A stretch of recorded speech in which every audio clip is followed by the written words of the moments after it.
saya orangnya nggak pernah ngotot, saudara. Saya dari kampung Manado, dari Sangir ke Jakarta untuk jadi hamba Tuhan. Di saat sampai Jakarta sponsor hilang, saya tidak mengambil keputusan yang sembarangan, saudara. Kalau waktu itu saya ajak ribut orang yang bawa saya, otomatis saya pulang Manado. Dan apakah dengan saya pulang Manado saya bisa mencapai seperti sekarang? Belum tentu. Dengan muka seperti saya di Manado ya paling jadi satpam mall. Ya tuh, kalau nggak pikul-pikul peti mati, kan lumayan 200. Otomatis. Tetapi kenapa saya tidak mengambil keputusan itu? Karena saya mendapatkan satu hal yang luar biasa. Kita mungkin boleh buka Amsal 19. Yang bawa Alkitab buka Amsal 19 ayatnya yang kedua.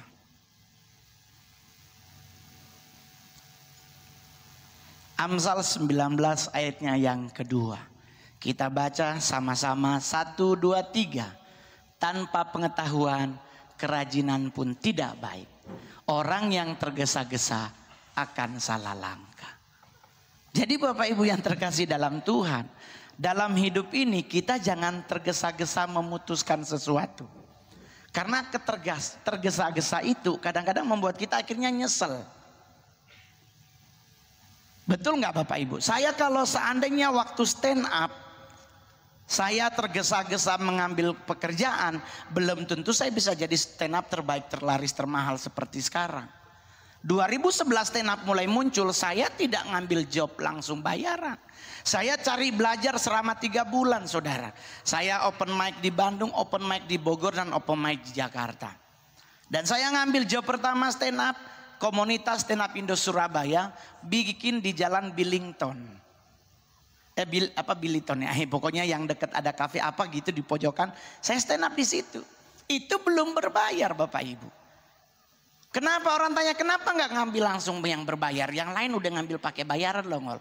Oh tidak, saya tidak mau tergesa-gesa karena saya harus belajar dulu bagaimana meyakinkan orang untuk tertawa dengan materi kita. Karena tidak gampang Bapak Ibu bikin 2000 orang ketawa. Harus cari triknya. Dari situ saya belajar. Orang tanya, triknya apa Ngol? Hina dirimu, pasti mereka ketawa. Karena kalau kita hina yang nonton, meninggal Pak. Ditimpuk sepatu, ya kan, mending hina diri sendiri. Ya kan, orang tanya kenapa sih harus menghina diri sendiri? Kan realita diri. Ya dong, saya main sinetron kan cuma ditabrak mobil pulang. Itu manggilin Aliando doang, bro ditabrak mobil pulang. Sinetronnya apa? Ganteng-ganteng serigala. Otomatis kita kalau mau protes, ya nggak jadi artis Pak. Jadi buat anak muda, Anda belum punya pasangan, jangan tergesa-gesa. Nanti salah langkah, nyesel di belakang. Udahlah, nikmati kejombloan ini. Saya semalam di bandara saya bikin video. Malam minggu itu nggak butuh pacar, butuhnya duit.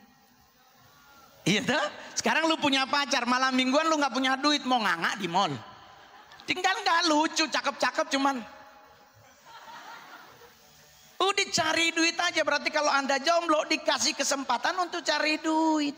Karena kalau punya duit, coy, siapa aja lu bisa pacarin, ya kan?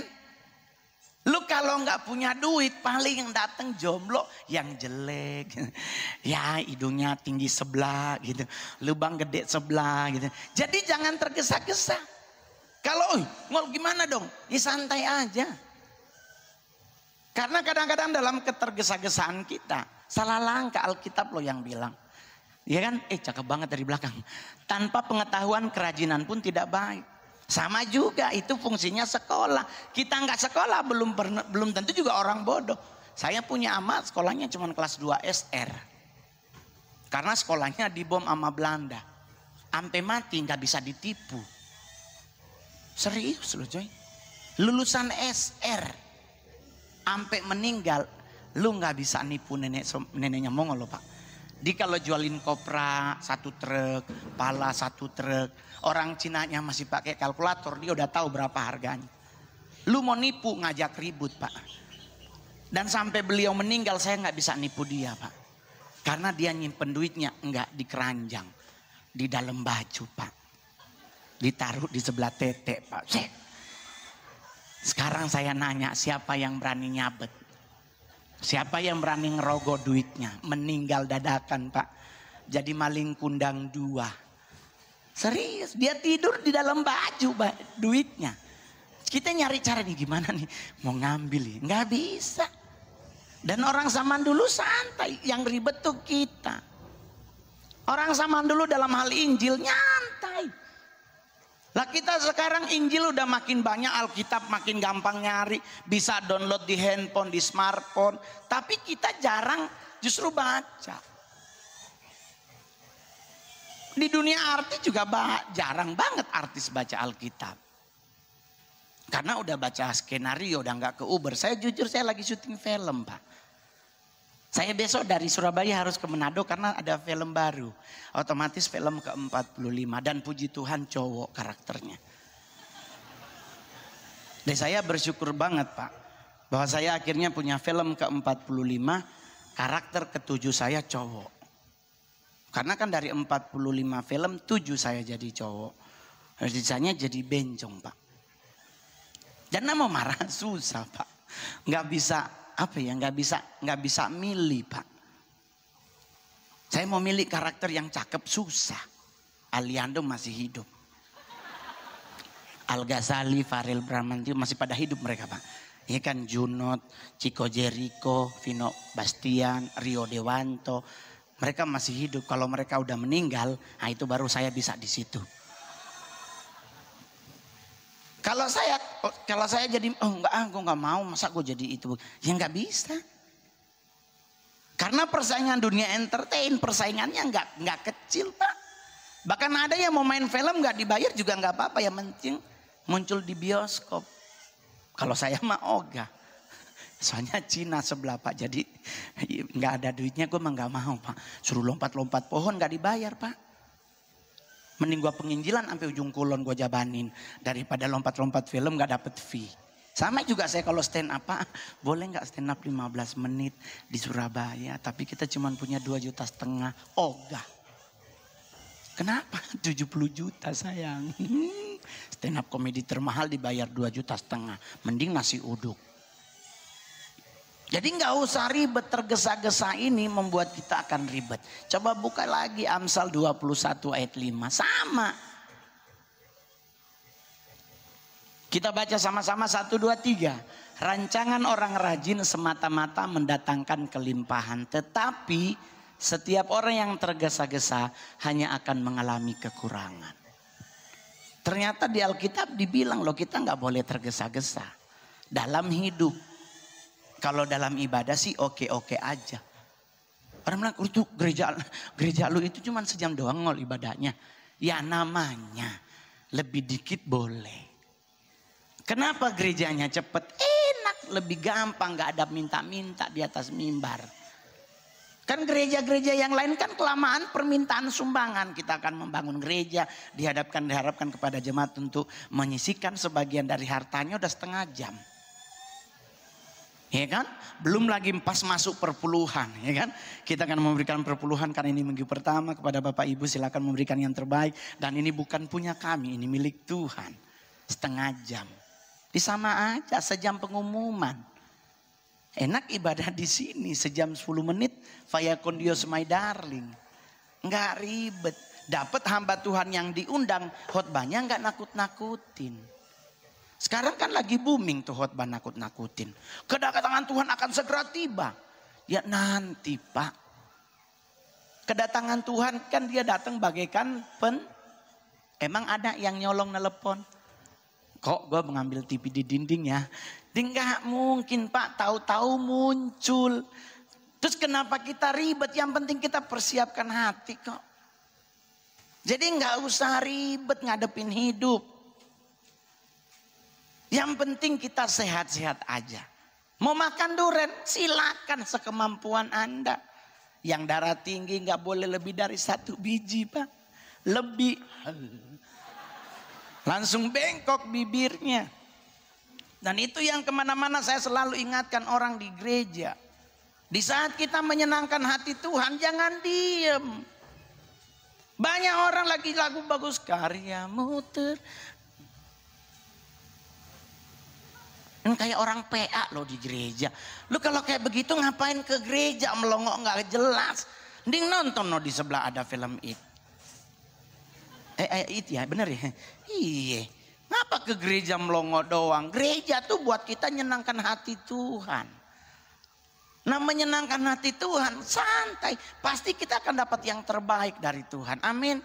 Lo kita nyenangin hati Bapak aja dapat handphone, apalagi sama yang di atas, Pak. Hidup kita dibuat santai sama Tuhan. Yang menjadi ribet kita, khususnya anak muda. Gue suka ngamuk-ngamuk di gereja. Lagu keren dia cuman.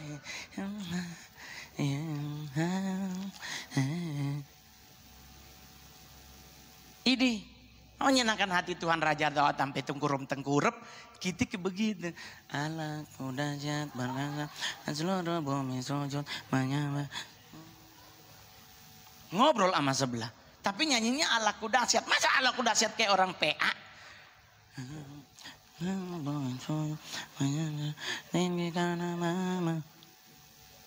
Nah, bagaimana kita akhirnya apa?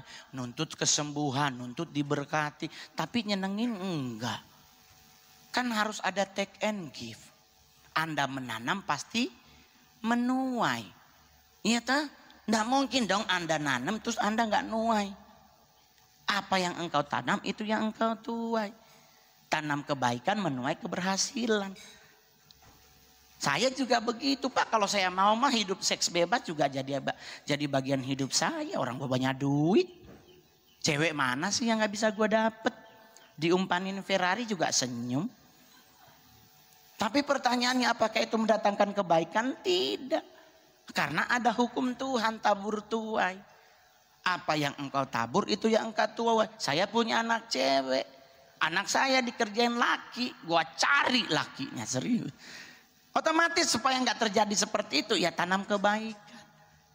Mau nikah lagi ya boleh-boleh aja. Cuman mantan istri saya masih hidup. Kekristenan gak boleh menikah 2 kali. Kalau menikah 2 kali tunggu mantan istrimu meninggal. Lah dia masih hidup. Ya jadi saya doa aja tiap hari Tuhan cabut nyawanya. Lah kan nggak boleh, kan harus cerai mati. Nah kalau dia masih hidup apa yang harus saya lakukan? Ya doa pagi Pak. Itu pokok doa pertama. Ketiga baru bangsa dan negara. Nggak mau ribet saya. Terus orang tanya lu kurang ajar ya itu cuma stand up doang. Aslinya mah enggak. Aslinya saya berkati istri saya. Istri saya mantan saya. Istri saya ada di Surabaya. Nikah sama orang Jember sekali pindah agama. Udah ketutup tinggal biji mata doang kelihatan. Kemarin di Jakarta ada demo pilpres. Ada foto ibu-ibu pakai jilbab terketutup duduk di pinggir jalan. TV gua gedein. Gua kirain dia. Serius loh gua kirain dia. Ya ampun meninggal kayak biar gua kawin lagi. Belum. Nggak ditembak ternyata. Orang tanya terus gimana kalau ya santai aja dia udah menikah. Dia udah kawin dengan orang Surabaya, orang Jember berarti saya udah boleh menikah. Hukum agama kan mengizinkan telah terjadi perceraian, telah terjadi persinahan. Saya menikah boleh, cuman sampai hari ini belum dapat yang pas. Dapatnya selalu taunya kita banyak duit, belum nikah. Udah minta perjanjian pranikah. Ya saya sih akan tunduk tapi jumlahnya jangan gede. Dulu dapat calon istri minta 30%. Otak gua kan mikir ya Allah Tuhan aja 10%. Lah dia 30. Ini kenapa nih? Kok masa gedean tuh? Udah gedean dia dari Tuhan gitu kan. Lah gua kan Cina coy. Jadi pas ngomongin persenan gua kenceng. Ha? Gua sampai nanya loh sama calon istri. Emang ibunya saudara sama Bunda Maria? Di 30% loh. Kan bisa aja ya saudara jadi agak dinaikin dikit ya kan. Begitu gue gak pernah mau ribet dalam hidup. Karena buat gue hidup ini dijalanin bukan dipikirin. Pak, Ibu saya kasih tahu cuaca memang lagi bagus Pak. Kita lagi cuaca di atas enak. Tapi mohon maaf coba Anda naik pesawat. Pesawat kayak kedorong Pak. Karena ternyata angin kenceng. Lah sekarang gue ribet Pak. Mumet Pak saya meninggal juga Pak. Gue liatin udara Yesus berapa tinggi nih. Ini kalau lompat meninggal nggak gitu. Gue kepikiran begitu kalau pesawat gimana Pak. Apa yang saya lakukan? Ya nggak tergesa-gesa Pak. Saya menyantai ambil handphone. Masukin headset di telinga. Denger lagu tahu-tahu nyampe. Karena dalam kepanikan kadang-kadang kita bisa salah langkah loh Pak. Jadi di saat kita naik pesawat, udah Pak serahkan aja semua hidup kita sama Tuhan. Kita ingetin aja janji Tuhan. Rancangan Tuhan dalam hidup kita adalah rancangan damai sejahtera, bukan kecelakaan. Amin. Nggak usah ribet. Anak muda, rancangan Tuhan buat kita apa? Hari depan yang cerah. Jadi santai-santai aja. Nggak usah panik Pak. Ada orang panik, kapal tenggelam, dia lompat ke laut. Dia lupa nggak tahu berenang. Sama juga meninggal juga. Siapa tahu tadi di kapal dia nggak lompat hidup. Lah ini kelelep. Jadi jangan tergesa-gesa mengambil keputusan. Tanya Tuhan, bagaimana caranya? Hidup dalam doa. Izinkan Tuhan menjamah kita dalam doa pagi kita. Enak doa pagi Pak, serius. Bisa aminnya pas nanti jam 8 juga boleh. Yang penting kan udah disampaikan apa doa kita di awal. Nanti kalau ketiduran berarti kita berbahasa dengan Tuhan dalam bahasa dengkur. Ngorok. Itu ngorok menurut orang katanya juga doa loh Pak. Jadi santai aja. Anda mau berdoa di kamar paling enak pakai bahasa apa? Bahasa roh. Karena doamu dengan Tuhan menggunakan bahasa roh lebih klop karena Tuhan mengerti artinya. Nah lu berdoa sama temen pakai bahasa roh, temen lu belum lahir baru, pasti dia nggak tutup mata, dia nganga. Dia ngomong apa tuh? Iya kan? Kita boleh radikal dah bagi Tuhan, tetapi juga jangan PA. Sekarang aduh Tuhan masuk mall pakai bahasa roh. Minum pakai bahasa roh. Kadang-kadang gue bingung ini sebenarnya jadi apa sih dengan kerohanian kita. Saya stand up protes. Orang tanya kenapa sih Ngol kalau lu stand up suka protes gereja. Ya itulah namanya stand up. Stand up itu adalah materi yang didapat dari keresahan Pak. Ya saya resah dengan Injil sekarang khotbahin tentang ini. Tentang pelayanan orang mati. Gue tanya gimana pelayanan orang mati? Iya Pak Mongol kita injili orang tua kita yang udah meninggal. Ya Allah yang hidup aja masih banyak yang butuh diselamatkan. Ngurusin orang udah mati. Terus saya ngomong bagaimana caranya? Ya kita harus injili. Nginjilin siapa Pak? Mamanya Mongol. Udah mati udah dari 83. Ya injili. Ya Allah keluarga gue aja masih 80 orang belum lahir baru. Ngurusin orang mati satu. Mati kan urusan yang udah mati. Kita ngurusin yang masih hidup. Ngapa kita sampai begini aja deh Pak. Gue sumbangin spanduk deh. Bapak bikin KKR kayak di tanah kusir di kuburan. Akan datanglah dan hadirilah pelayanan dunia orang mati. Dihadiri oleh Wewe Gombel, kuntilanak itu bintang tamunya. Ini ngapain ngurusin yang ribet. Itu sekarang lagi berkembang Pak. Yang hidup aja adiknya mama saya aja masih belum lahir baru. Yang belum saya injili kok ngurusin mama yang udah meninggal dari tahun 83. Ada lagi lah tentang ini. Kedatangan Tuhan 2023. Karena menghitung dengan kitab Paulus. Mumet Pak. Ada lagi tentang neraka. Ya Allah orang kita mau ke surga kok ngajarin tentang neraka. Yang mau ke neraka ya berangkat aja. Kalau gua mah targetnya surga Pak. Di Alkitab dibilang sorga tuh jalannya ya ampun lu gak usah kaget sama berlian. Di sorga segede-gede gaban. Berliannya Syahrini kalah sama berlian pintu masuk sorga. Tulisan selamat datang di Yerusalem baru. Itu dari berlian Pak. Gak ada 001. Kita punya berlian 001. Ibadahnya tepuk tangannya begini. Ngasih lihat cincinnya. Apalagi kan lampu begitu kan. Cakep banget tuh. Doa nggak perlu angkat tangan karena punya cincin berlian 010. Amin. Padahal cuma buat majang. Di meninggal nggak ke bawah Pak. Kalau berlian di bawah. Saya nanya, ada teman nanya mau begini. Ngol, kalau orang meninggal dia pakai barang emas, bagaimana caranya nyuri? Saya bilang tunggu 20 hari. Emang kenapa Ngol? 20 hari benda yang digunakan oleh orang meninggal menjadi hak kepunyaan dia. Jadi kalau lu nyolong gak mungkin di penjara. Kenapa? Udah mati. Gak mungkin diituin di BAP. Gak mungkin penyidik datang ke orang mati. Hilangnya kapan ibu? Udah meninggal Pak. Udah meninggal. Kalau dia nyahut buru-buru pulang Pak. Besoknya biasanya menyusul. Ya kan? Jadi kalau mau nyolong, kenapa kubur-kubur Cina bangsawan banyakkan dibongkar? Karena udah meninggal, nggak mungkin dilaporin. Kalau ada yang ngelapor, dia kan bukan saksi mata, datang udah hilang. Yang harus melaporkan yang meninggal itu. Jadi kalau ada wewe gombel ke kantor polisi, nah itu mungkin dia kehilangan cincin. Permasalahannya bagaimana dia mau ngomong sama polisi. Ya kan sekarang lagi suka nonton YouTube nggak yang ada dadakan katanya lihat kuntilanak di atas pohon gitu ya. Gue kadang-kadang suka mikir begini, ini gimana caranya dia ngambil videonya? Apakah kuntilanaknya nggak tahu kalau lihat di videoin? Kalau gue mah gue pasti gaya loh. Lah ini kan dia nangkring begitu kayak nggak ada salah. Orang nanya terus gimana kalau biar dia jatuh? Lu goyang aja pohonnya. Kalau lewat, saya dulu pernah di Citayam tinggal di PT